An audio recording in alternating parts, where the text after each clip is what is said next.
మాజీ మంత్రి కారుమూరి నాగేశ్వరరావుకు కామెంట్లకు ఒక్కసారిగా కౌంటర్లు మొదలయ్యాయి.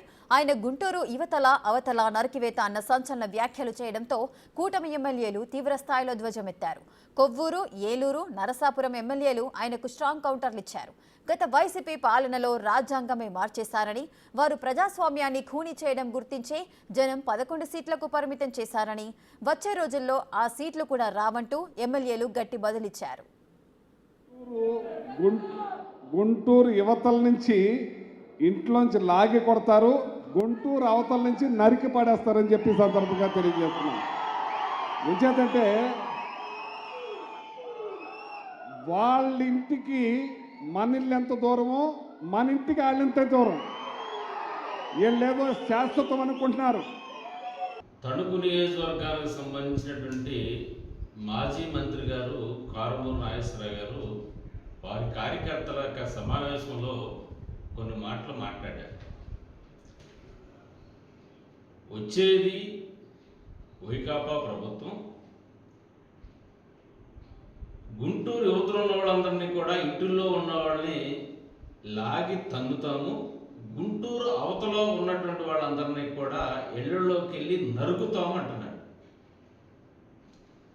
ఆ నరుకుడు, ఆ లాగి కొట్టడాలు, ఏ తప్పు చేయలేటువంటి అక్రమ కేసులు పెట్టి గత ప్రభుత్వంలో మీరు ఎన్ని రకాలుగా ప్రజాస్వామ్యాన్ని కూనీ చేశారు, రౌడీయిజం, గూండాయిజం, ఏ విధంగా రాష్ట్ర సంపదనంతా కూడా దోసుకు తిన్నారు అనేటువంటి దాన్నంతా కూడా రాజ్యాంగాన్నే మార్చేశారు. మీరు భారత రాజ్యాంగాన్ని రాజారెడ్డి రాజ్యాంగంగా మార్చేసి చేశారు. కాబట్టే వైనాట్ 175 అని చెప్పినటువంటి జగన్మోహన్ రెడ్డికి 11 సీట్లు ఇచ్చి ఇవాళ మూలను కూర్చోబెట్టారన్న సంగతి మాజీ మంత్రి గారు కారుమూరి నాగేశ్వరరావు గారు మర్చిపోకూడదని చెప్పని సందర్భంగా మీకు తెలియజేస్తాను. ఏలూరు జిల్లాలో వైసీపీ ఆత్మీయ సమావేశంలో మాజీ మంత్రి శ్రీ కారుమూరి నాగేశ్వరరావు గారు టీడీపీ పార్టీ మీద, టీడీపీ నాయకుల కార్యకర్తల మీద చేసిన రెచ్చగొట్టే విమర్శల్ని మేము తీవ్రంగా ఖండిస్తున్నాము. ఎందుకంటే భారతదేశం ఒక ప్రజాస్వామిక దేశం. ఇది ప్రజాస్వామ్యంలో ప్రజలు మరి ఓటు వేసి మరి నాయకుల్ని ఎన్నుకుంటారు. అలాంటి ఈ యొక్క దేశంలో మరి ఇలాంటి నాయకులు ఇట్లాంటి రెచ్చగొట్టే వ్యాఖ్యలు చేయడం చాలా దురదృష్టకరం. ఎందుకంటే పదవి అనేది అది శాశ్వతం కాదు. మీరు మరి గత 5 సంవత్సరాలు ఎలాంటి అరాచక పాలన చేశారో అది అందరూ కూడా గమనించారు.